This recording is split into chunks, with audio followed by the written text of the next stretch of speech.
In the last part of the presentation or the session, we will open up the discussion for question and answer, and sort of with a view to reflecting on how a tool like this PIR Methods Menu might be useful, as well as what else is needed. In just a few moments, Alicia Phillips Mandeville of MCC will kick us off with opening remarks. Julian Glucroft, also of MCC, will present the PIR primer, which will make us all PIR literate within about 10 minutes or so, I expect. And Carolyn Huang of 3IE will walk us through the PIR Methods Menu interface to explain its purpose, scope, and functionality. I already introduced myself, and I will introduce our three panelists when we get to the moderated discussion in the next part of the event. Now, without further delay, I'd like to introduce Alicia Phillips Mandeville to provide a word of welcome to get us started. Alicia is the Vice President of MCC's Department of Policy and Evaluation. Her two-decade career spans leadership roles in the public, private, and nonprofit sectors, and has pioneered new thinking and tools at the intersections of governance, economic development, and technology. Much respected and admired by her staff, Alicia has been a stalwart advocate for MCC's continued focus on evidence for development effectiveness and has supported initiatives like this one that seek to keep MCC at the forefront of pursuing that goal. Alicia, over to you. Excellent. Thank you so much. It's really a pleasure to be here. And I see we've actually got a lot of folks online. So I think that reflects how much enthusiasm there is for taking a look at this and talking through the way development works through policy and institutional reform. So thank you for the chance to join at the beginning. For those who don't know MCC's side of this equation, just as an agency, it's worth saying MCC is an independent U.S. foreign assistance agency that makes major investments in poverty reduction through economic growth. And we know sustainable growth depends not just on the infrastructure side of that equation, but on the institutional and policy side of that equation as well. As a result, it's a core part of our model. Anytime we're working with a country to understand what kind of investment that could support poverty reduction and growth, our engineers spend a good bit of time on the physical sides of that. But folks in the rest of the agency actually spend a considerable amount of time looking at what are the institutions that come around it, what are the regulatory environment, and how do we think about the infrastructure in that piece of development as well, the policy institutional side. So this is actually something we've been thinking and talking about more recently, just to tie it to the moment, as folks maybe online also are thinking about getting ready for the UN General Assembly and the summit on the SDGs that's coming up kind of now that we're at this halfway point. We mapped our investments here at MCC recently up against all 17 of the goals and found that actually across the one around institutional reform and institutional structures, we were somewhat surprised, I guess, but maybe shouldn't have been, to find that a large percent of our investments actually focus on institutional reform, something like 70-75%. So just to drive home kind of, this is something that is front of mind for MCC pretty consistently, and every so often something really brings that into focus. Being able to join today to help launch the tool is one of those things that brings it into focus for me in any case. And I think the PIR Methods Menu is actually a really important resource for both MCC and the rest of the community as well. So it was exciting to be able to know that our organizations are working together on it. You'll hear and see a good deal about it from people who are going to talk through it more effectively than me, but with the general goal of helping users to find and use analytical approaches that support policy and institutional reform. And that can range across gaining better insights into the institutional constraints to economic growth, through to how to think through uncertainty and benefit projections. What are some of the tools that you can use to continuously assess and adapt the interventions? And then of course, how do you think about evaluating the program effectiveness overall? You're going to hear in a second, but I want to also acknowledge what an inclusive process this was to design this tool. Tools are only as good as they are usable. And so I really appreciate the invaluable feedback that's been provided across the MCC and 3IE team, as well as I think folks online who are joining us today that we've worked with. All right. I think, other than that, the main thing you want to do is hear from the folks who are going to talk you through it. So thank you again to everyone who's been engaged in the process so far leading up to the launch event.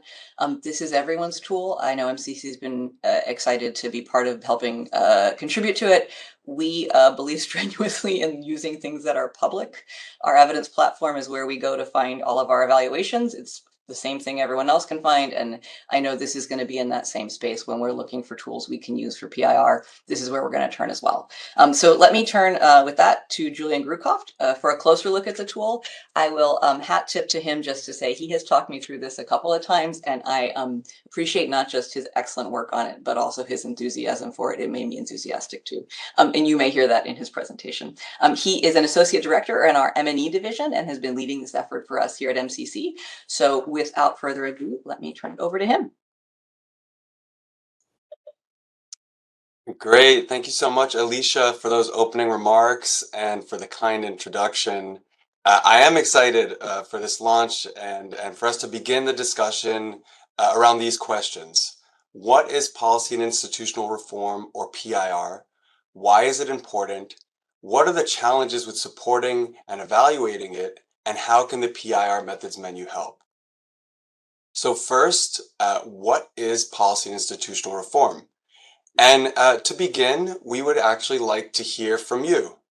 What words would you use to define policy and institutional reform? So I'll just ask that Sean, I believe you're going to drop a link in the chat for a word cloud. And so we'll ask that everyone click that link and start typing in words that you would use to define policy and institutional reform. And once you're ready, Gabby, feel free to share your screen so we can start seeing what people are typing. And if you're not familiar with word clouds, the more a word is typed, the larger it'll be. And I see people typing in the chat, that's fine too. Okay, rule of law, good governance, rules of the game. Okay, someone read the invite, that's great. Utilities, institutions. Let's keep this going for a bit.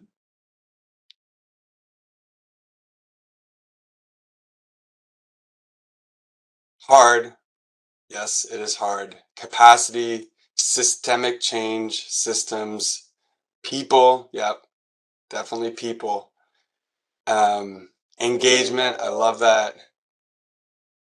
Evidence use. Yes. Behavior change. Right. That's great.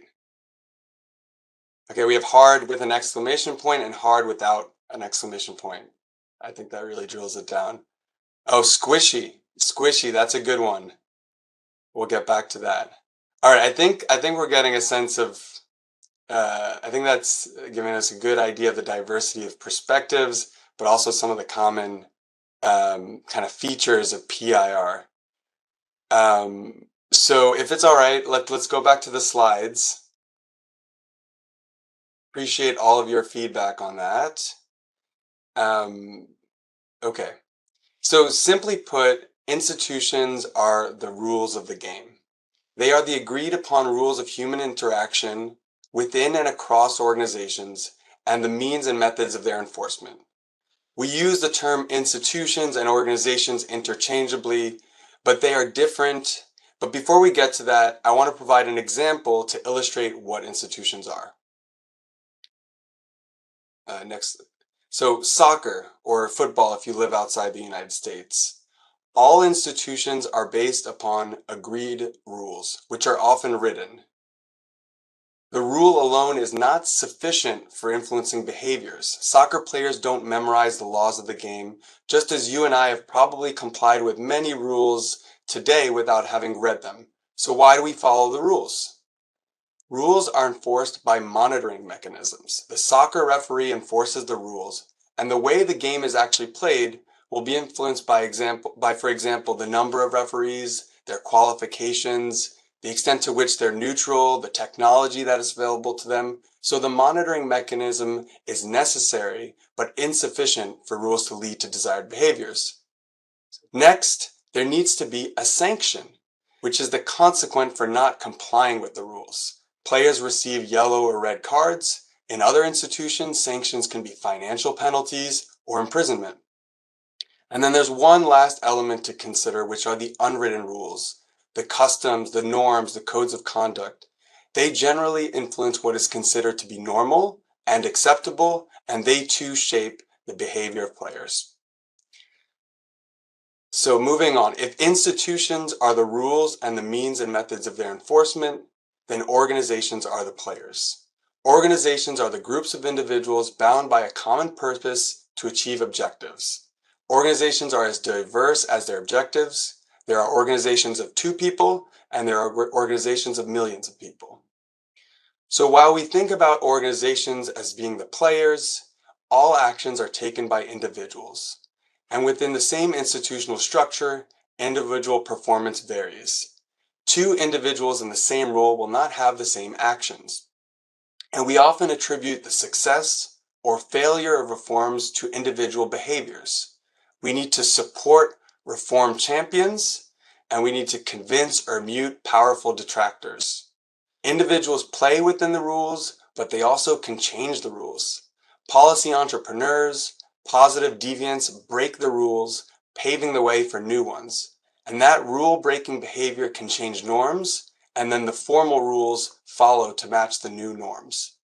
Now let's move on to our next question. Why is policy and institutional reform important? Alicia's opening remarks, I think, already got to this.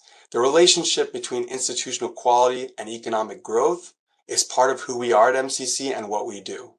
It's reflected in the legislation that created us and the criteria we use to select partner countries, and most importantly, in our investments, which overwhelmingly include support to PIR. So to effectively pursue our mission of reducing poverty through economic growth, funding new assets is usually insufficient. We need to support how partner countries use their own resources and regulate their economies. That's to say, supporting policy and institutional reform. So breaking things down just a bit, why do we think PIR is important? First, there's a vast literature suggesting that institutional quality drives economic outcomes. Second, PIR supports our core values of country ownership and localization. PIR requires us to be attentive to and supportive of partner country systems. And lastly, we've learned from our independent evaluations at MCC that institutions affect our ability to achieve and sustain outcomes.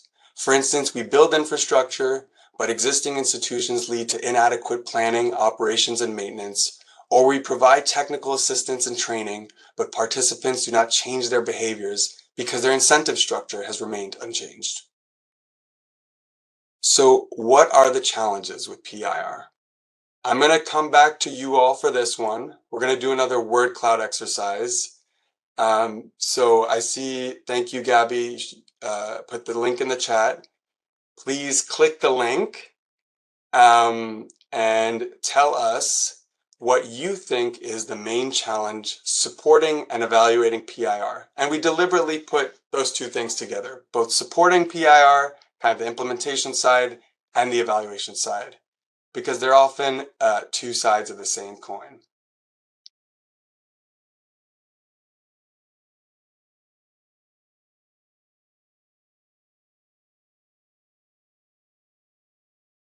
Okay. Trust, dynamic, corruption. Oh, sorry, dynamic. It's dynamic. Getting buy-in, tough to measure, inertia,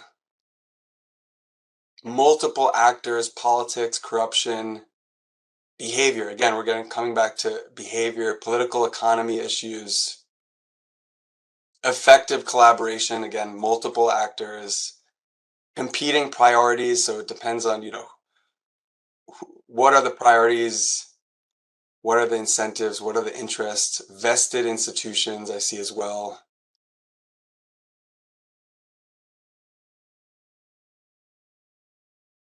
Where to start? Ooh, I like that. Fiscal space, small sample size, fear of changes, Great. Let's give this a couple more seconds and then we can move back to the slides. These are great. They're kind of getting small for me. What is a win? That's a great one. How do we define success in PIR? We'll get back to that. So many unknowns. All right, great. This has been wonderful. Again, I see you are all attentive, and thank you so much for your participation. Let's head back to the slides if we could. So, thanks. Here are a few challenges I wanted to highlight. Obviously, there are many. First, institutional problems are difficult to describe for anyone, but particularly for outsiders in contexts where informal rules prevail. Not having a clear definition of the problem we're trying to solve leads to challenges in evaluating the extent to which we solve the problem. Second, the problems are context specific and there's limited applicability of best practice solutions, so we often don't know what works. And this calls for locally grounded testing a solution, which frankly challenges the rules of the game of how development is often done. There isn't always a well-defined treatment or intervention that can be evaluated using statistical methods. And then third, change is difficult to predict, nonlinear, affected by external factors. This makes it work planning difficult. It makes it difficult to know where there's been progress, where there's resistance. And from an M&E perspective, it also makes it means that the ex-ante theory of change is best used as the starting point rather than a step-by-step causal blueprint of how planned activities will lead to results. So how can the PIR Methods menu help? Thank you. Enter the PIR working group. So we at MCC, we formed this working group a few years ago to help think through and act on some of these challenges. The group's mission is focused on development, effectiveness, and learning through better programmatic integration of institutions, as in the rules of the game. We developed 2 knowledge products. The PIR Primer describes MCC investments in PIR, presents a conceptual framework for PIR. The PIR working paper provides more practical guidance on better integrating institutions during each program phase. And following that, we partner with 3IE to develop the methods menu, which you'll hear about shortly. It builds upon that working paper and offers a practical tool to implement some of the paper's recommendations. Without stealing Carolyn's thunder, I wanted to very quickly share a few thoughts on what I see as the method menu's potential and real value proposition. It can increase the focus on the rules of the game, on institutions, and how we understand development problems and how we seek to address them. It can lead us to use of participatory, politically sensitive, and adaptive implementation approaches, as well as more use of fit-for-purpose evidence approaches and sharing lessons learned from those use of those approaches. So to conclude, PIR means changing the rules of the game. It's not easy, but it's often required for sustainable development. Common practices in development are not well suited for PIR, and MCC's PIR working group and this methods menu are facilitating the adoption of fit-for-purpose approaches to support and evaluate PIR. So that's my time. With that, the curtains closing animation didn't work, but you get the idea. With that, it's my distinct honor to pass the baton to Carolyn Huang, Senior Evaluation Specialist at 3IE, and my partner in crime in this activity. She's been co-leading it from the beginning. Carolyn will say a few words about the purpose and the scope of the PIR Methods menu, and then she will walk us through the interface. Carolyn, over to you. Thanks, Julian, for all of that. I wanted to begin by providing some background about the activity, as Julian had alluded to, and also to give some insight into the thinking that led to the design of the PIR Methods menu. As Julian mentioned, the PIR Methods menu was produced under a partnership between the Millennium Challenge Corporation and the International Initiative for Impact Evaluation. In particular, the MCC's PIR working group and 3IE saw a need to strengthen the design, implementation, evaluation, and learning from PIR programs. We collaborated under the PIR activity to identify a set of outputs that could contribute to these objectives. So as Julian mentioned, the first was a scoping review, which is the PIR working paper. Its objective was to understand what methodologies are suited to assess results, merit, or worth of PIR activities. For this, we consulted PIR, complexity, and systems experts and conducted an inductive and snowball literature search for methodologies. We took findings from the review and translated them into the second output, which is a user-friendly tool, or the PIR Methods Menu. We recognize that a tool alone cannot change behavior, but it can facilitate awareness and deepen knowledge, which may improve coordination among stakeholders and ultimately, we hope, evaluation practice. Next slide. The tool was designed to address specific findings from the scoping review. So the first finding is that PIR is referenced in the literature under various terminologies. This made running systematic searches and literature reviews and understanding the state of the evidence on this topic challenging. There are many evidence approaches that can strengthen insight into results, merit, or worth, and that are applicable to multiple program cycle phases. These evidence approaches pertinent to program cycle stages and outside of ex post evaluation stages of the program cycle should be considered. The nature and unpredictability of final policy and institutional reform outcomes may require evaluation in other stages to fully understand what happened, why, and for whom. Additionally, many evidence approaches address aims that fall outside of attribution. So these are important for evaluation, but also the success of implementation. And several methods share similar epistemological origins and inquiry approaches. For example, participatory or emancipatory approaches seek to advance acceptability, feasibility, accountability, or relevance to participants and increase local ownership while documenting what happened. There are other inquiry approaches that we found and categorized, and these include criteria-based, case-based, configurational, and more. The next point is unpacking what happens in a PIR theory of change is likely to require more than one evaluation method. And that's why our finding is that mixed methods approaches can strengthen PIR assessment. There are significant opportunities for mixed method studies to address multiple research and programmatic objectives, but there are a few examples of how this is done, which combine different inquiry methods. Finally, we saw that a tool such as this methods menu could help address needs in policy and evaluation practice. And to our knowledge, no single tool on this specific topic exists. Next slide. The PIR Methods Menu was designed to serve as a comprehensive tool and repository for all users, programmatic or research, new or deeply experienced with PIR and evaluation. We hope this will be useful for different epistemic communities. So at the moment, the Methods Menu prototype catalogs 47 methodologies.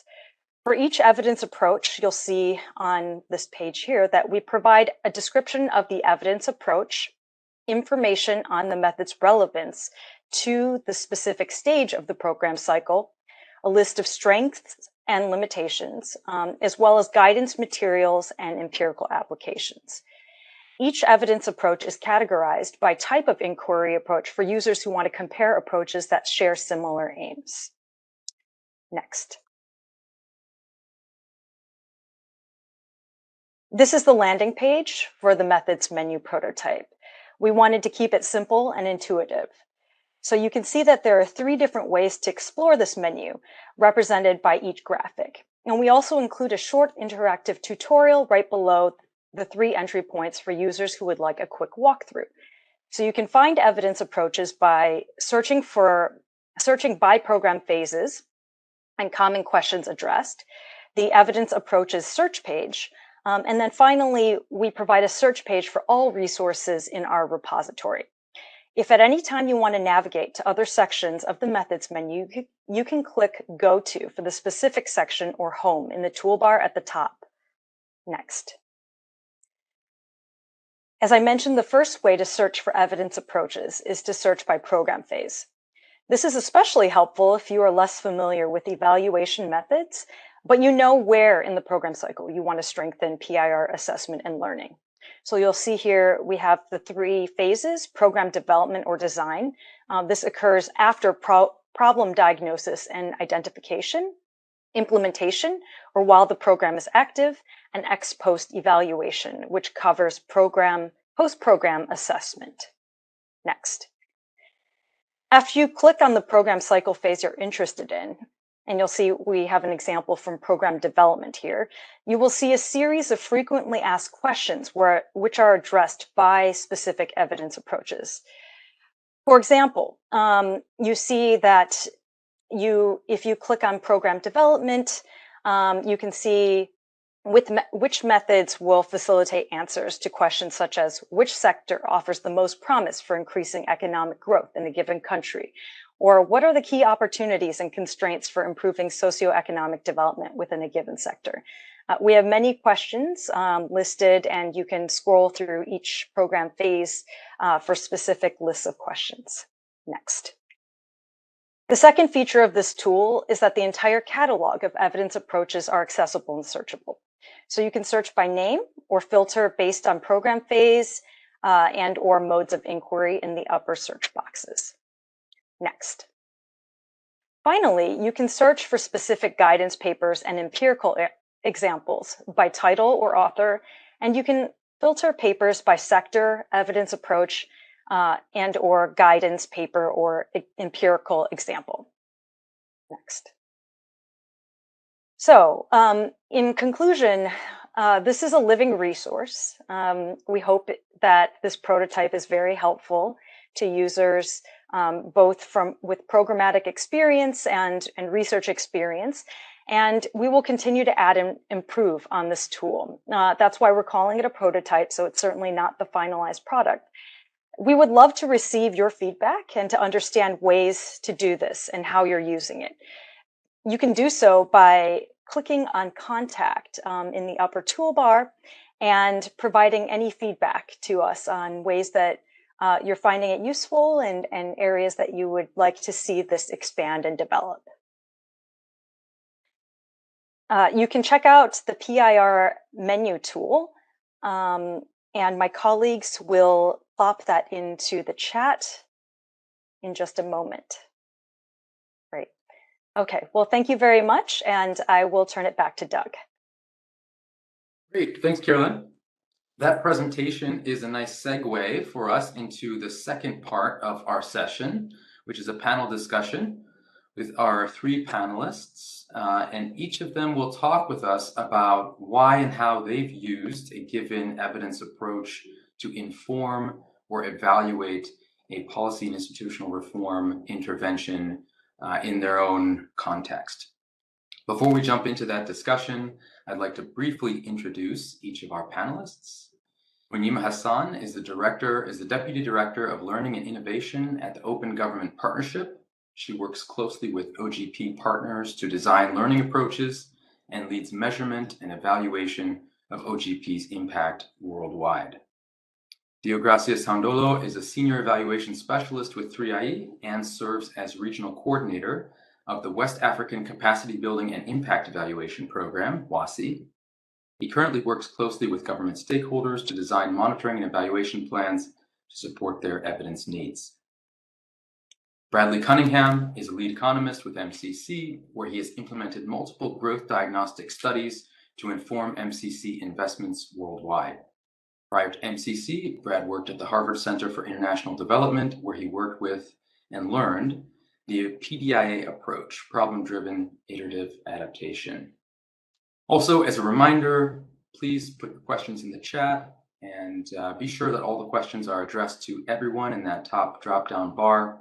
We'll monitor those and bring those into the plenary discussion at the end. And if relevant, please direct your questions to specific panelists by mentioning their name in the text. All right, so Muneema, I would like to start with you. since you have a lot of experience doing this, your work at OGP involves a lot of PIR. So I have a two-part question for you. First, why is PIR important to your work at Open Government Partnership? And two, what in your experience have been some of the main challenges in using evidence for PIR, whether for designing, implementing, or evaluating? So I'll start by explaining how OGP works for those of you who are not familiar with it. So OGP is a partnership of 75 countries, so country governments, and thousands of civil society organizations. And every country that joins OGP commits to designing and implementing public policies, but with certain values. So values of transparency, values of participation, so involving citizens, civil society in the policy design and implementation process, and enabling oversight and accountability of that entire policy cycle. So PIR, I mean, as you mentioned, it's not important to our work. It is our work. I'll give an example of Nigeria that joined in 2016, and when Nigeria joined, President Buhari committed to establishing a beneficial ownership register to enact a law that would enable them to establish a beneficial ownership register. So what is beneficial ownership? Basically, individuals who own and profit from companies. And in most countries, we don't know who these individuals are because countries don't require beneficial owners to be public. But it does enable shell companies and other legal vehicles to engage in money laundering, in illicit financial flows. And so this was a kind of commitment from President Buhari to implement a law or establish a law that would enable the beneficial owners to be made public and thereby clamp down on illicit financial flows in Nigeria. So definitely, kind of policy and institutional reform right at the center of it. And, OGP works in very political spaces. So that's how PIR is important to us.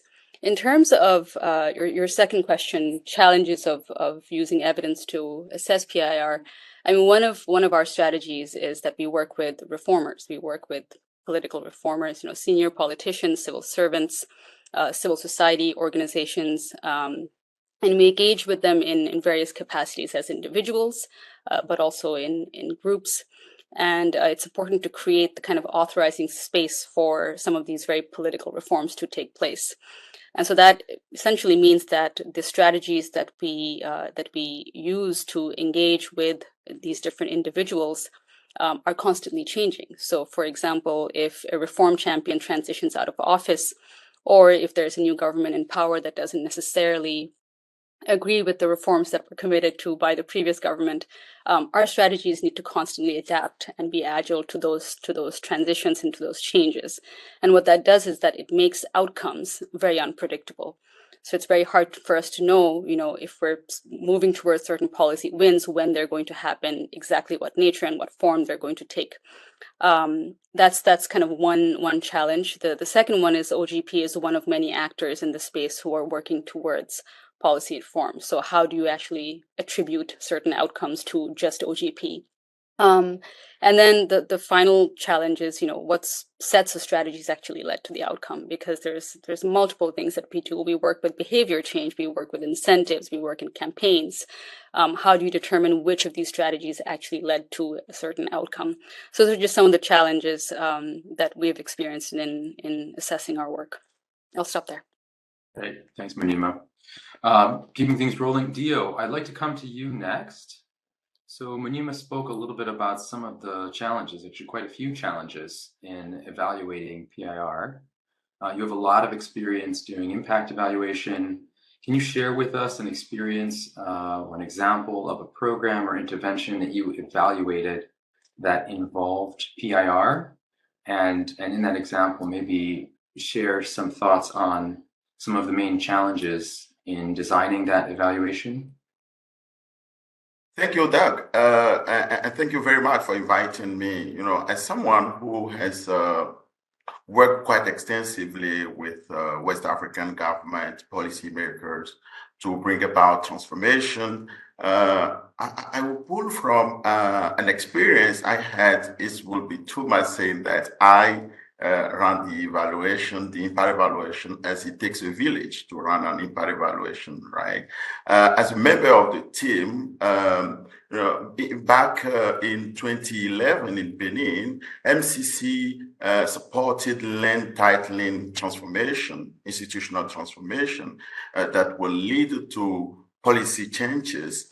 And I guess under the support and the push of MCC with the contribution of the World Bank, the country then undertook the initiative to run an impact evaluation. But the challenge is, how do we make sure that evidence that will be generated will be rigorous and valid enough? That's where being technically led plays a key role, right? So we run an RCT just to avoid any risk of spillover and all the rest. We run the RCT at district level. But learning from this kind of partnership with government, more recently, the government itself took the initiative to run an impact evaluation on a nutrition program that will inform the national policy on food and nutrition for children. And that's where I think challenges that we've learned from the very first, that I've learned from the very first experience back in 2011, where the government was a bit resistant, did not really trust researchers. Learning from that, they themselves now come to start initiating impact evaluation using rigorous method like RCTs, because the nutrition impact evaluation that is about now to start will inform the national nutrition policy. And the challenge here, when we were designing the impact evaluation, were essentially technical challenges with regard to the design. Should we randomize at individual level, at village level, or at district level? But the government officials were very open and quite flexible to adjust to the suggestion we had then. So to conclude on this question, challenges, we should not shy away from challenges. And once we face them, eventually government officials, government partners get to learn and can take on action on their own.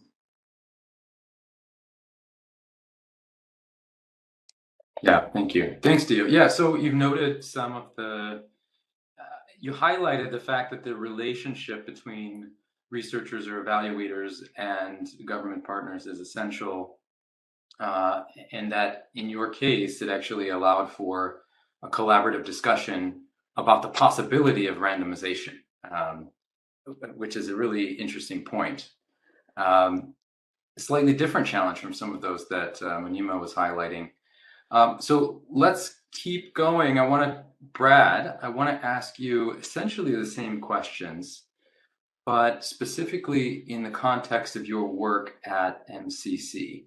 So I know you've been thinking a lot about how best to bring in evidence to inform PIR at the design stage. So basically the questions are, why is PIR important to your work? And what do you see as the challenges of bringing evidence to bear to inform the design of PIR interventions? Thanks, Doug. Great questions, and thanks for having me. I think this is a super important topic, and one that I know is really at the heart of what MCC is doing these days. And I think that's an important point, because MCC might be known more for building big infrastructure. And PIR is important for that, because we think about, is that infrastructure going to be maintained, and how do we do PIR around that? But I think PIR for MCC is more than just maintaining infrastructure that we build. There's a really super interesting example, a shout out to my colleague Aaron Zott, who is looking at the fertilizer reform that we helped implement in Niger. And there, PIR helps achieve MCC's core function or core goal of reducing poverty through growth. And it's super interesting that PIR can often be the most cost-effective way to achieve that mission, even more so than some infrastructure projects. So I think in that way, PIR is critical to MCC's work. And I think when we talk about some of the challenges, I think the first thing I have to say is that PIR is not one thing. There's a whole variety and many different kinds of policy and institutional reform. And I think that's one of the reasons why it's appropriate that you have a menu with, I forgot the exact number, but 47 different kinds of options, right? And that reflects sort of the diversity of the world of PIR. But let me start by a very simple taxonomy of two.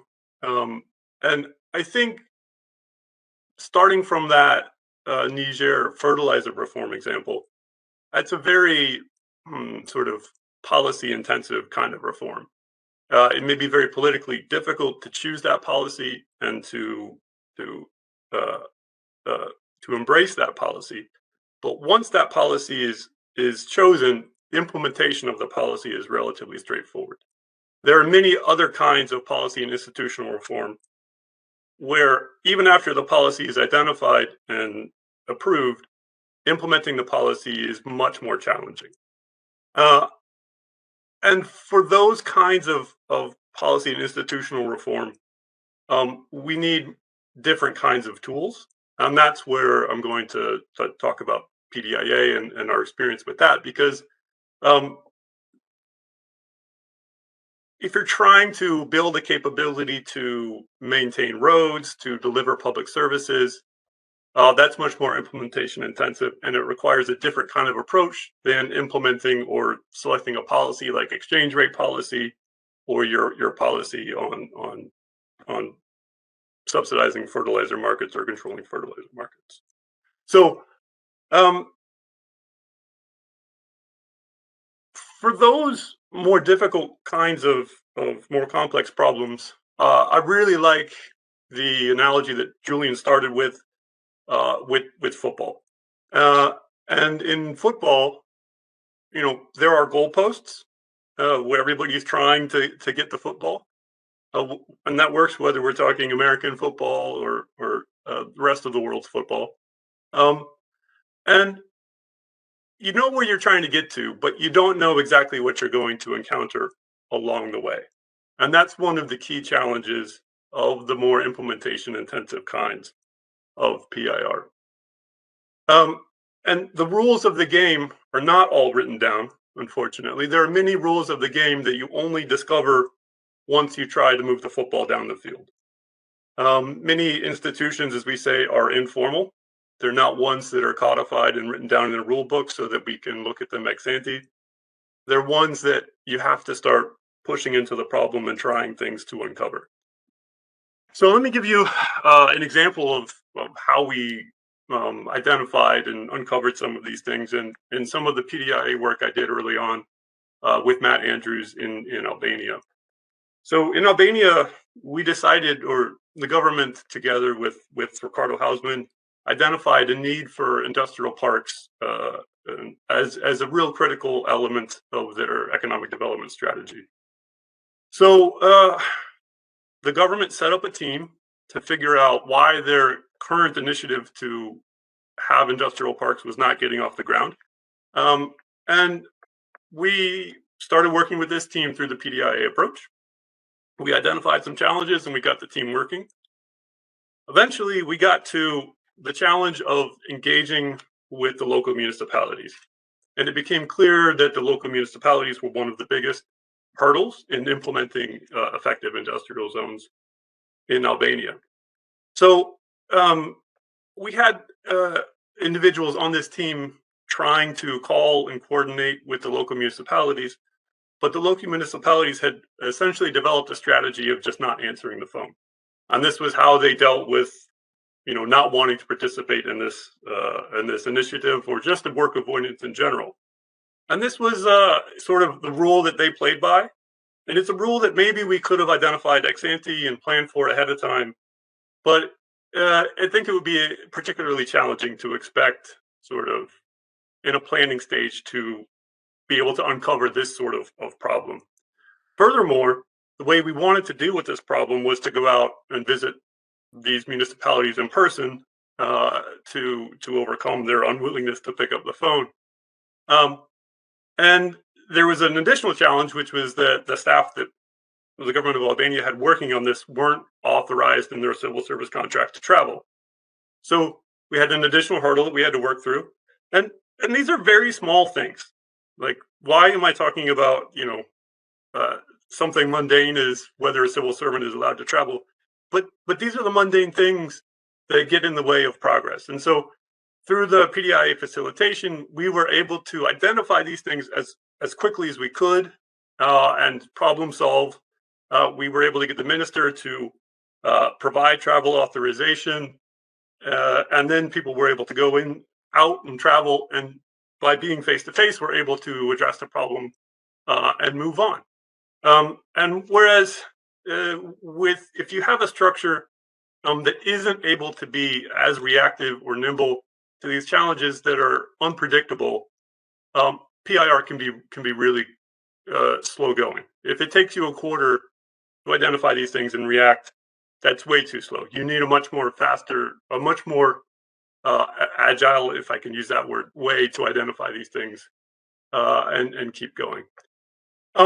You also need a process, if I can go back to the football analogy. So to coach the players and help them problem solve when they run into unexpected defense on their way to the goalposts. And for me, that's a bit of the core of PDIA is you've got the players on your team, you've got the goal that they're trying to get to.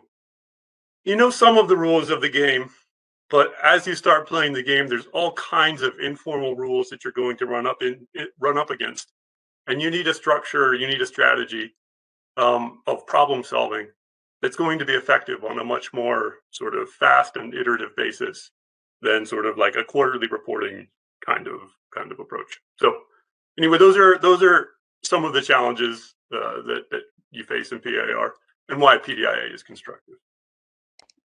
Yeah, thanks, Brad. Yeah, fascinating. So I really like first distinction you made. Some types of PIR interventions may be, though it may be difficult to figure out what to do once the particular change is identified, it may be straightforward, relatively straightforward to implement. And in other cases, it may be harder to uncover what's needed and just sort of progressively revealing sort of new challenges that you could not know at the outset. So with that in mind, I want to shift gears a little bit and talk about the kinds of evidence approaches that can be used for informing or assessing PIR.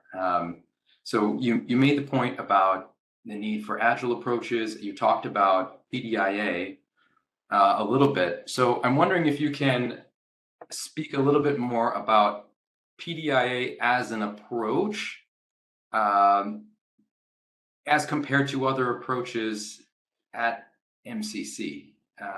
Maybe say a little bit more about how does PDIA as an approach actually address that need for agility? Yeah. So I think, in this context of evidence, let me speak to also, it's not just about evidence, it's a little bit about whose evidence. And for us, for me, that's one of the main distinctions of, PDIA versus maybe a more conventional approach to policy and institutional reform. And it's kind of unfair for me to create a straw man that is a conventional approach because everybody is sophisticated when they think about these things. But let me sort of create a straw man, which is a donor hiring, an expert contractor in, whatever it may be, to write a report and provide recommendations. That's sort of a standard thing that donors do. It's even a standard thing that developing country governments do.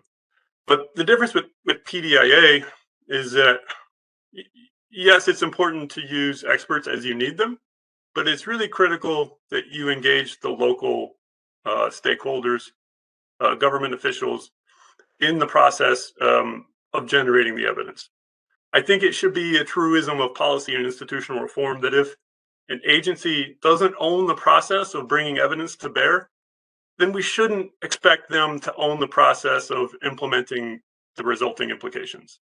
So let me speak in more in specific and draw on some of the interesting work my colleagues have done in Lesotho.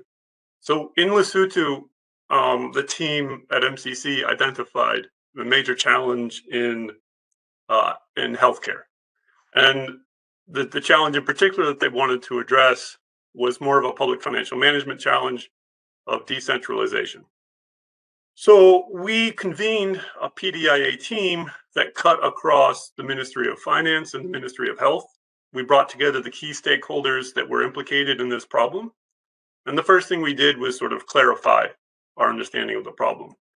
And while one approach would be to sort of promote more decentralization, we wanted to understand how decentralization was currently working.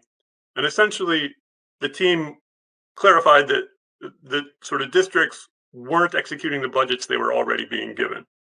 So based on that, we were able to further clarify that, well, okay, what if we focused on the problem of executing your budgets at the district level? So then the team was able to identify high-performing districts and low-performing districts and do a bit of comparative analysis to identify what were the features of high-performing districts that made a difference, and what were the impediments in low-performing districts. And through a PDIA facilitation process, this team of Ministry of Health and Ministry of Finance officials from within Lesotho identified their own set of challenges. And some of them were things that you would be, part of any sort of public financial management sort of procurement, training, procurement, human resources, some ICT, but also kind of really interesting things like changing from quarterly processes to semi-annual processes to give the districts more time.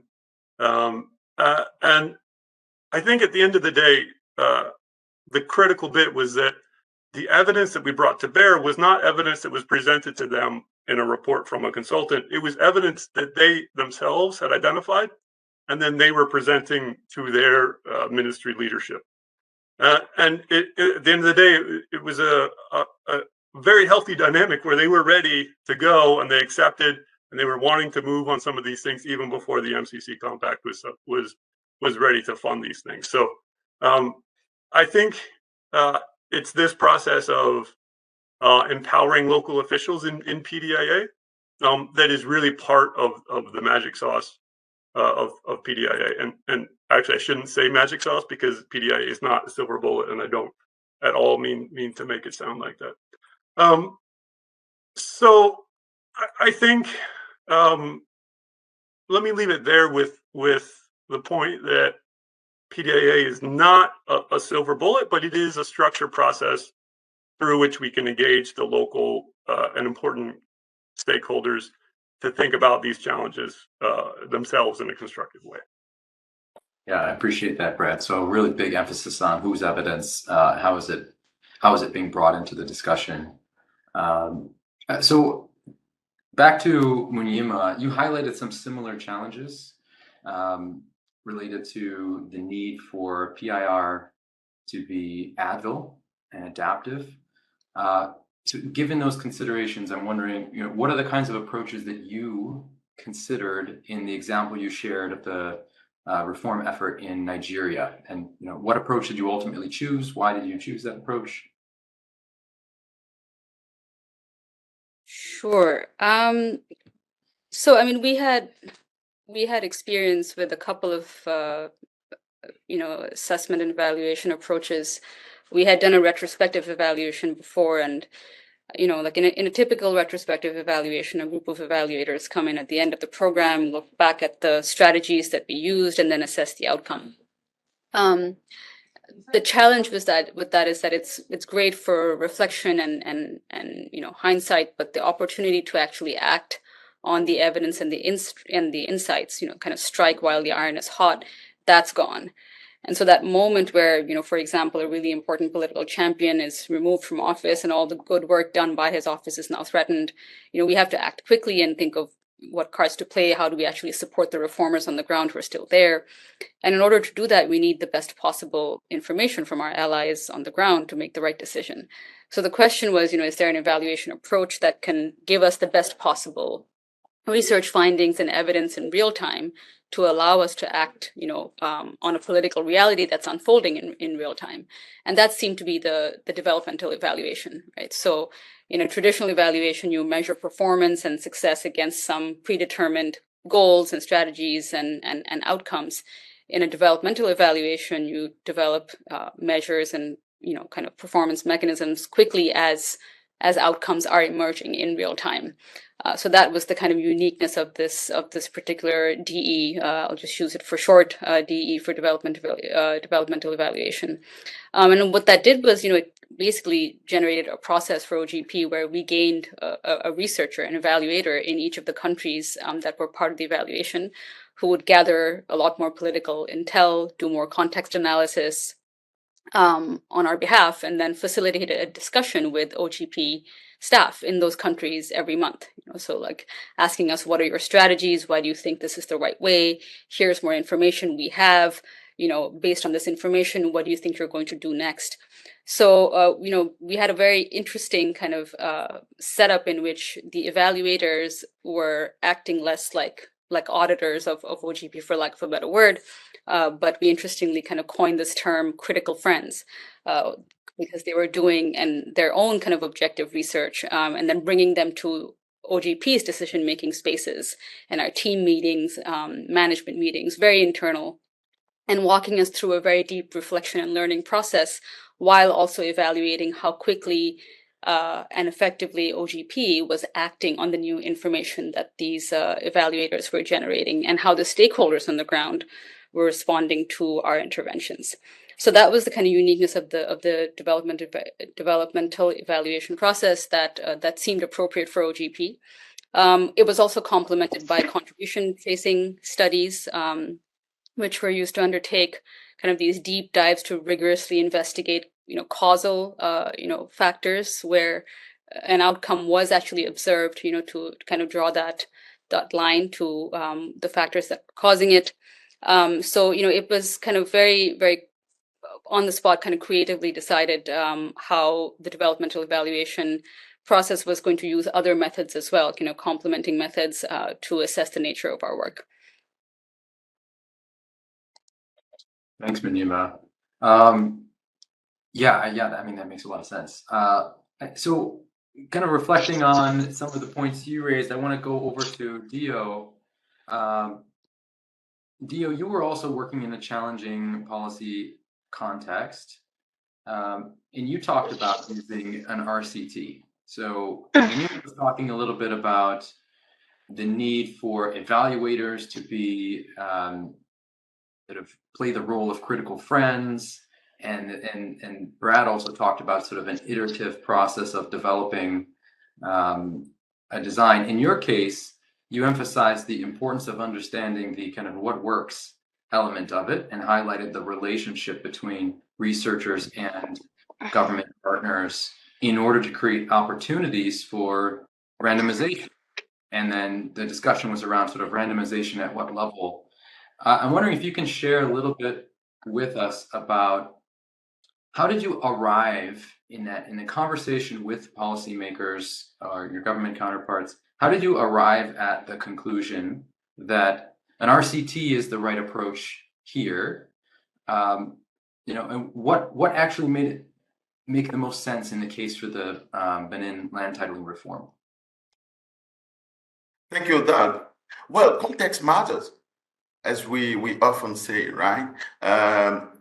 In general, the way I approach this, if I were to advise or lead, is to make a simple decision at the very beginning, whether I want to be led by method or led by context. And when we're talking about policy, when we're talking about institutional reform, we're talking about long-term changes that are slow. And in some contexts, you would or you may not really have an organization, a setup that is mature enough to engage in a randomized control trial.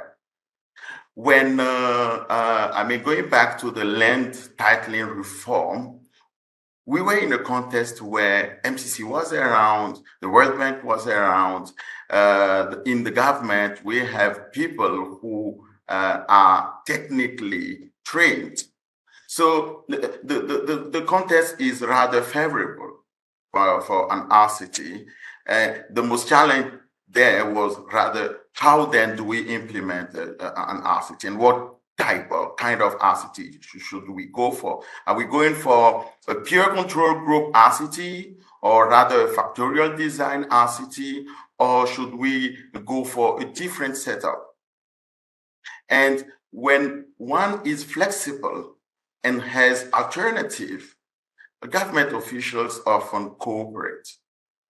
Of course, this is not the only one contest you will have, because the contest with land titling is rather rare in my part of the world, right?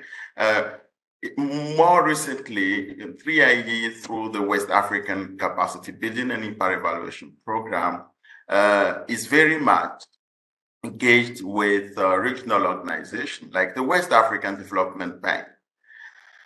At the West African Development Bank, they're interested in making policy changes, institutional reform to improve evaluation tradition, the use of evaluation evidence.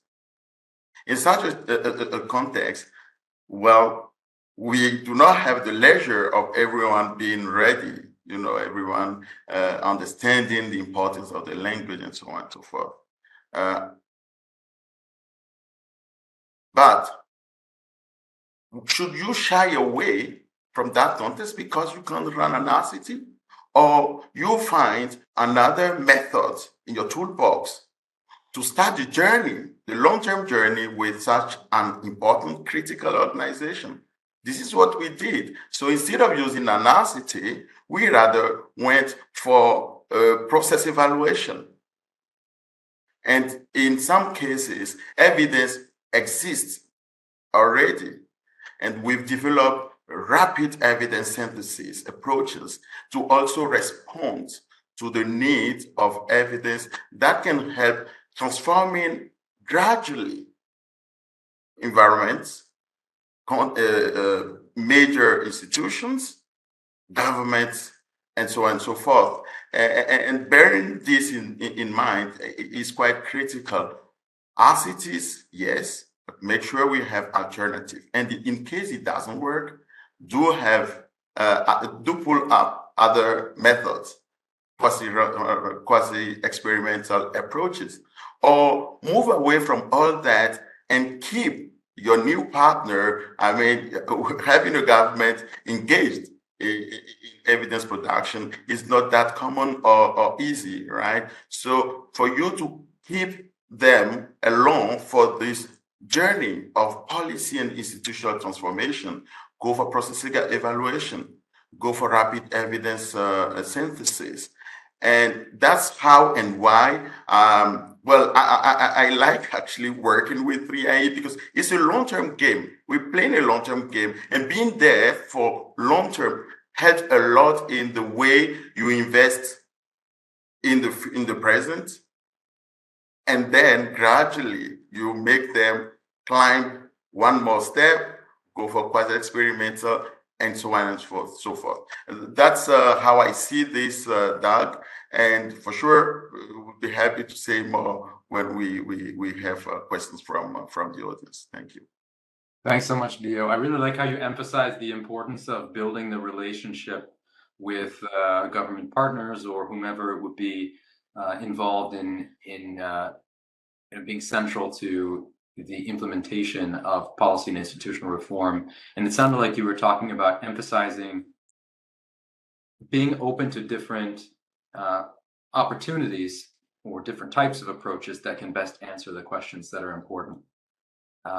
In some cases, you mentioned that could be RCTs. In other cases, other approaches might be more appropriate, but fundamentally that ongoing relationship is important to generate the conversations about that. Is one of the things I took away from that. So I want to kind of come to a close of our discussion with the three of you and ask you for some lessons, insights, reflections to share with the group before we open it up for our Q&A. So my last question will be for all of you, and it's a three-part question. You can sort of choose which parts you might want to address. The first is, based on your experience, what do you see as the main strengths and limitations of the approach you talked about for PIR? In what situations would you recommend using or not using this particular approach? And are there any other recommendations for researchers, practitioners, or commissioners of research related to your approach? So let's start with Dio on RCTs, then Brad on PDIA, and then finally Munima on developmental evaluation. Thank you, Doug. Yes, I like RCTs, but I'm not naive. RCTs are technically strong, and we all agree on that. But it matters very much to have a monitoring of your RCT design in place. And most of the time, once we work on our RCT and got it, and it takes off, we miss the monitoring of our RCT in the field, and that's where things may screw up. So, in addition to that, I find quite critical to realize that whether you run an RCT or not, that's not the end of the game. What we're working for is the use of evidence. And to have policy and institutional reform transformation, we need to work with key players in whatever environment we are in order to make sure that once evidence is produced, good quality evidence is produced, the users understand this evidence and how it can help them to inform any policy they want to change.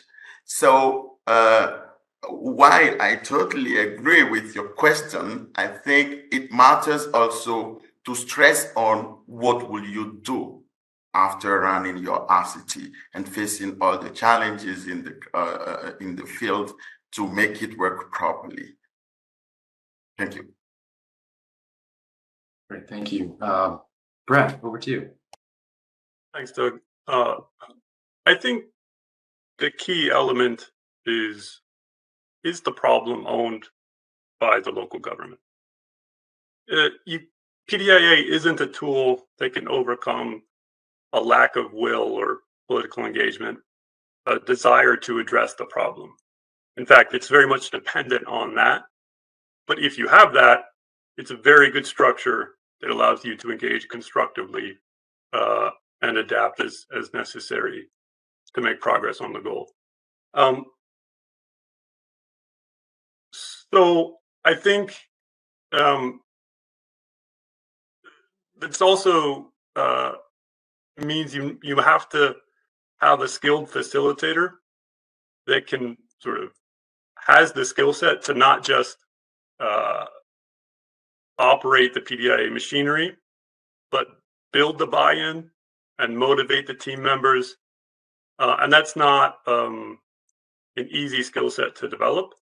So I think that's also something to consider is how are you going to do the facilitation and who do you have to do the facilitation? And in that regard, let me just say that there's a lot more resources out there about PDIA, and I'm probably not the best spokesperson for it. So let me just encourage anybody else that's interested in it to check out the Building State Capability website at the Harvard Center for International Development. I think there's lots of good resources out there that can help explore these questions more. Cheers. Thank you, Brad. Over to you, Munima. Thank you, Doug. So, I mean, I'll start by saying that, I think developmental evaluation is a great tool for organizations like OGP that do work in very political spaces. Um, but I think that's there. It comes with certain challenges. Not all bad. So one thing I will say is that it requires some level of discomfort for both the evaluator as well as the evaluatee to digest with this method. In our particular case, the evaluation was funded by a couple of OGP's funders, but it was an independent evaluation, and often people questioned whether the goal of developmental evaluation was learning. Was it more learning for OGP, or was it accountability? Right. So who was benefiting more? Was it OGP's own learning that was benefiting more, or was it the return on investment of OGP's funders who were commissioning the evaluation? And so there were lots of points during the evaluation. It ran for just under 2 years. There were lots of points during the evaluation as it was unfolding where some of the outcomes that I was talking about, for example, with Nigeria and working towards the establishment of this law, there were moments when the law did not, the bill did not pass in Parliament, and so you kind of have the situation where you're working towards a particular outcome, you experience setbacks, and so if you're part of an evaluation, you're kind of going to your funders, you're sitting with the evaluator, with the evaluatee, and you're looking at this finding, or rather the lack of an outcome, and you're kind of sitting with that as a finding, or rather an emerging insight. It's not a definitive finding. So it's an evaluation that follows OGP in real time, but at the same time that means that you're not sitting there with definitive findings, and so there's a certain level of discomfort there that I think everybody who's involved in an evaluation like this has to digest.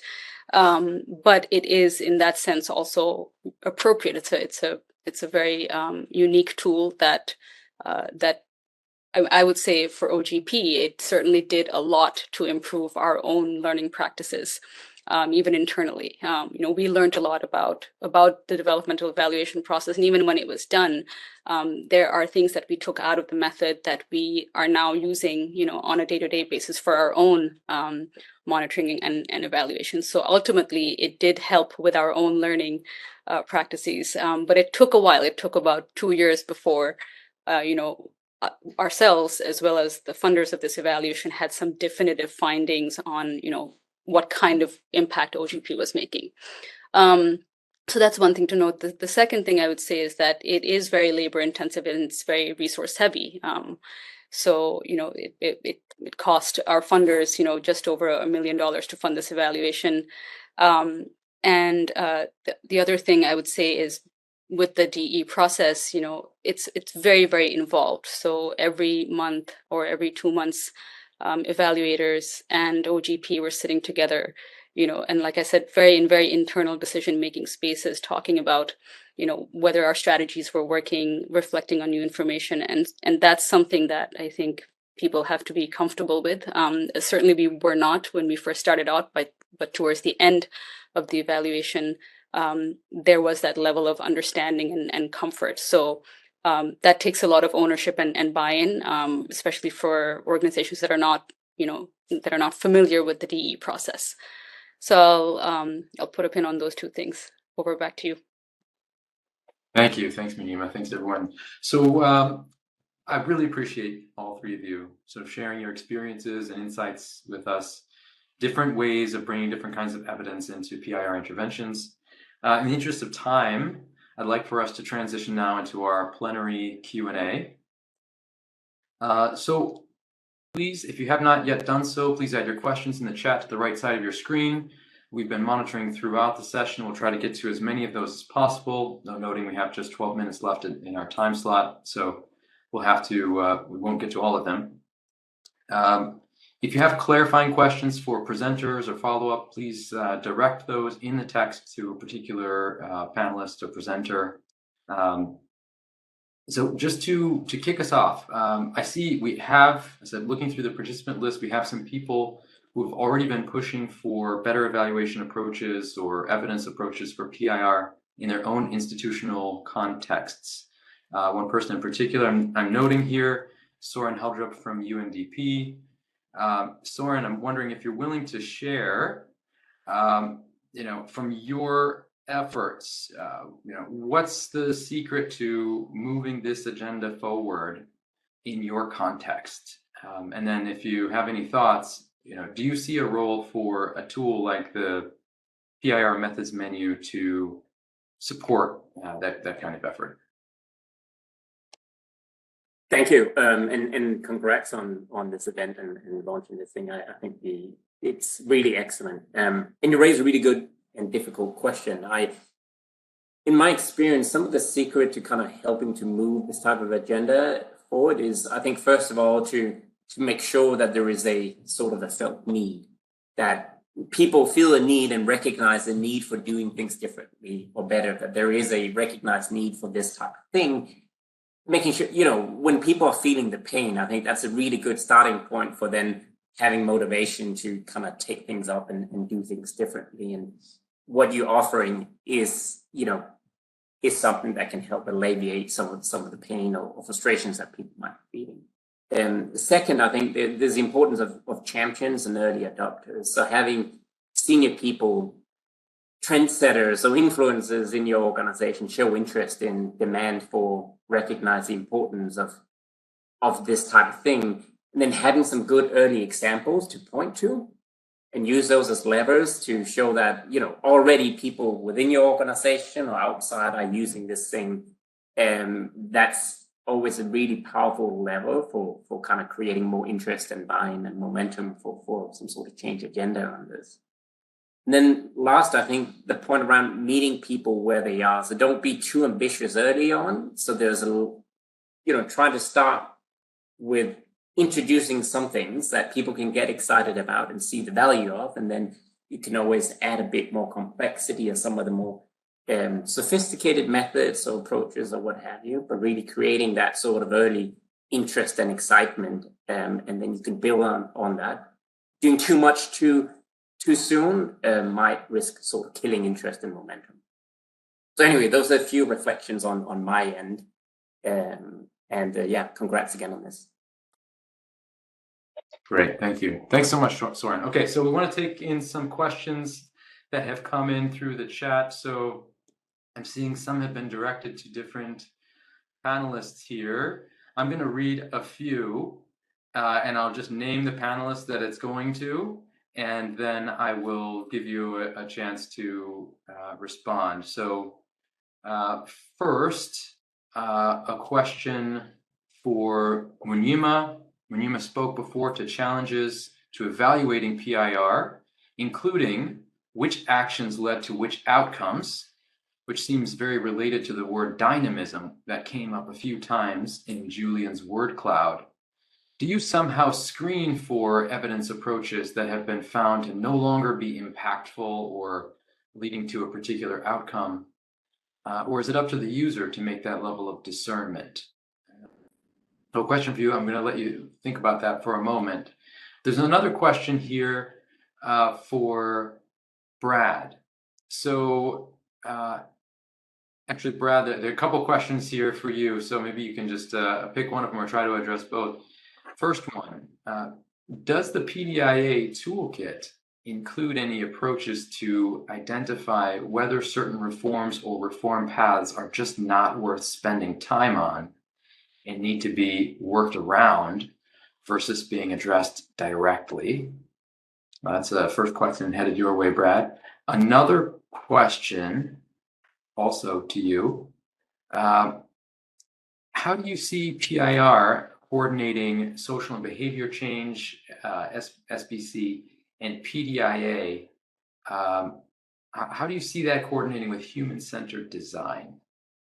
Do you think PIR and PDIA can benefit synergistically by pulling from these other related fields? So question for you on pulling from different kinds of methods that might complement, and human-centered design was mentioned. Then there's a question that is headed to everyone, but I think given that there were a couple most directly addressed to Brad and Munima, I would suggest that Dio, maybe you can start with this one. We understand that there is no one solution for all issues. However, is there a set of common key indicators that MCC looks for? Let's just say that one would look for in evaluations to assess whether a PIR program was successful. So indicators, the indicator question. We talked about the fact that there's an indeterminate time frame for making this sort of policy level change. What can we look at to see whether changes are happening, or is there a common set? So I want to start with Dio on that, thinking about indicators, but since it mentioned MCC, and Brad, you might have an answer for that as well. So let's get to your responses, and then if we have time, we'll get to another round. We have 6 minutes left, so please do keep your responses quite brief for this, and hopefully we'll get to another few questions. I want to go in the order that I listed the questions. So starting with Munima, the question to you related to challenges in evaluating PIR linking to dynamism, and do you somehow screen for evidence approaches that have been found to no longer be impactful for leading to a particular outcome, or is it up to the user to make that level of discernment? I'll try to be brief. So I did mention very briefly that as part of the developmental evaluation, the evaluators also used contribution tracing, and that was to basically figure out which one of OGP strategies, once an outcome was observed, which sets of strategies had actually led to that outcome. And it was a really interesting process, that looked at, kind of, if you took one strategy, you would validate that by asking stakeholders on the ground, so the government officials and civil society officials that we were working with, whether that strategy was effective in kind of moving their own behavior and their own actions. So the contribution tracing method basically gave us levels of confidence on some of the strategies that OGP was using, with the ones that had higher levels of confidence, like 98% or above, that were strategies that seemed to have had a more dominant effect in leading to that outcome. So that was something that we saw as part of the evaluation, kind of towards the end of the evaluation process, and it was really helpful to kind of go back and see which strategies were more effective and which were not. So I think the good thing with the DE process is that it's almost, I think the DE is less of a method. It's more of a kind of overarching framework or a set of values that dictates how an evaluation should take place, how it should forefront learning versus accountability versus kind of attribution. But then it gives you the flexibility to choose certain methods, like in this case, we had contribution tracing to really get down to the nitty-gritty, and give some definitive findings on, which sets of strategies actually led to the outcome. So I hope that answers David's question.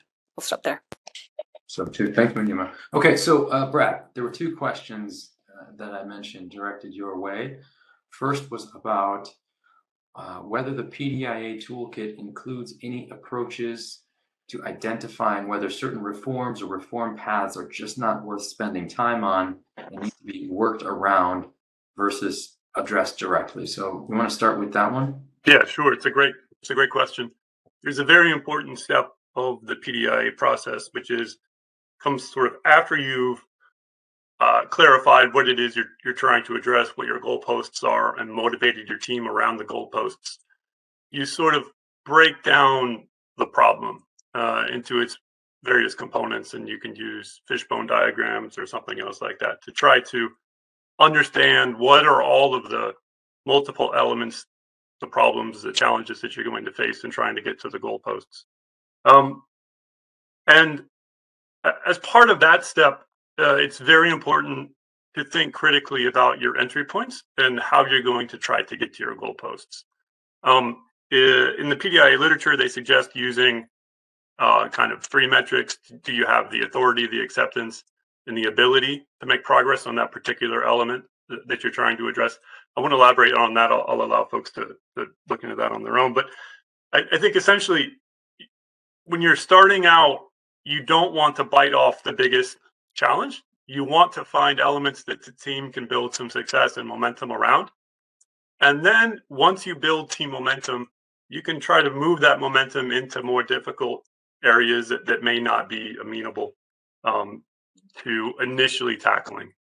So it's very important to think through which elements may not be worth tackling at this moment, but we may be able to tackle in the future once we build some PDIA muscle and capability in the team. And then I'll just go quickly into the other question, which is also an excellent question, and I understood to be about the role of SBC and other tools like human-centered design in PDIA. And essentially, I really think about PDIA facilitation as being essentially SBC for civil servants. It's a way to help civil servants think about their role and empower them to do problem solving that they might not be empowered to do in the sort of traditional structures of their ministry. It's about trying to create the space for positive deviance that may not be there without something special like a PDIA approach. That said, there's nothing about PDIA facilitation that excludes something like human-centered design. I think a good PDIA facilitator will have in their toolkit things that come from many different areas like social behavior change, like human-centered design. Thanks so much, Brad. So noting the time, it is 10:30, so we're officially at the end of the slot. We have a couple more questions. I think for those who have to leave now, thank you so much for attending. I would like for us to spend maybe another 5 minutes just wrapping up, if that's okay, for our panelists, so we can complete this round of questions. So last question there was, I sort of directed it to Dio, was an open-ended question about indicators for evaluating whether a PIR program is successful. I see that Julian has also commented on that briefly with respect to MCC, but I'm wondering, Dio, what are your thoughts on indicators for looking at the success or effectiveness of policy and institutional reform? Is there a common set? Well, thank you for that question. You know, the choice of indicator is a political process. And therefore, it's quite important to make sure as a researcher that we demarcate ourselves from the political around the choice of indicators, which is the reason why I will often go back to the theory of change or any causal chain that that was developed through during an inclusive process. Once that theory of change is in place, then you have a set of indicators that can help at least assess the effectiveness of a policy. And it's also quite important not to forget the minimum time required for an indicator, or at least the policy, to be mature enough for you to detect a minimum effect, which is a dimension, a technical dimension that comes to complement the first one, which is more about the political science of around policy indicators.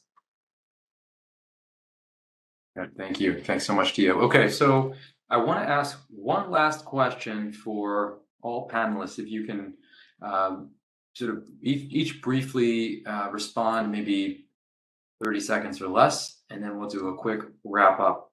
So the final question: most reform efforts do not work, which explains why there is some reluctance to evaluate. How can failures be evaluated? Shouldn't the reformers evaluate the support received from MCC or UNDP or OGP or the World Bank? How can failures be evaluated? So that's a question for everyone. I'll give you just a minute to think about it, and then in whatever order, if you want to share some thoughts within 30 seconds. I'll just jump in and also shout out to Julian, who can answer the question about evaluation better than me. That's not really my comfort zone. But I just think this point about failure is super important. But compared to something like MCC's other investments in infrastructure, policy reform is relatively inexpensive and relatively high reward. So I think the risk reward is there, even though the chances of failure are also there, and it makes it important that I think we still try and engage in PIR. Thanks, Brad. I'm trying to see who might be ready to say something next. Well, in general, we want to report on effectiveness of policies. So maybe for us to learn more from failures, we explicitly include such a request in our research questions or in our terms of reference, encouraging researchers to report on failures and lessons learned from their failure. That may help. Thank you. Wenima, any? I mean, I'll actually follow Dio's cue. I mean, I don't think failures are hard to evaluate. I mean, if you look at failures, it's just an outcome not materializing versus an outcome materializing, right? So I think the important thing is to have the incentives to draw out the failures, both from the organizations that are working in a certain space for them to be able to acknowledge failure and then use certain methods to that draw out those failures as much as the successes, and also for those who are, so for example, for us, we have funders. Funders often don't want to talk about failures, or they only want to see positive results. And I think, at least in our case with the developmental evaluation method, because learning while the program was being unfolded and strategies were being unfolded in real time, because learning was so central to the evaluation approach, we were looking at outcomes that did not materialize, and that's part of it, right? Like it's a method that forefronts failures as well as progress. So really, it needs acknowledgement and kind of a mindset and behaviors from all parties involved to draw out failures and be able to learn from them. Okay, in the interest of time, I think let's wrap there. There also have been some responses to questions coming in the chat directly, so please check that out. And a note, this recording will be shared. So I want to thank our speakers for your thoughtful and insightful contributions in the first round, and panelists in this round. Also, big thanks to everyone who joined for the great questions that you shared. And thanks to MSI and colleagues for your great support with the planning and communications for the event. I also want to highlight a point Carolyn mentioned earlier, and that is that this tool is a prototype. We are eager to hear your input about how the tool can be improved. I want to publicly thank the dozen or so people from around the development community who already provided feedback on the interface thus far. We've heard a lot of enthusiasm, also some great suggestions for improvements. If you'd like to share feedback but have not yet done so, please do so using the contact form in the PIR Methods Menu interface itself, or if you prefer, you can email any of us at the emails you see on the screen now. Finally, lastly, we are conscious of the fact that a web interface alone will not change behavior. And just as PIR is about changing the rules of the game, as Julian eloquently described, there's also a double meaning to that, in that there may need to be institutional changes in order for development practitioners to apply some of these approaches within their own programs and context. If this is something you're working on, please do reach out to us. You can use the same contact form directly in the interface or these emails here. Thanks so much to everyone, and have a pleasant rest of your morning, day, or evening. Thank you. Bye.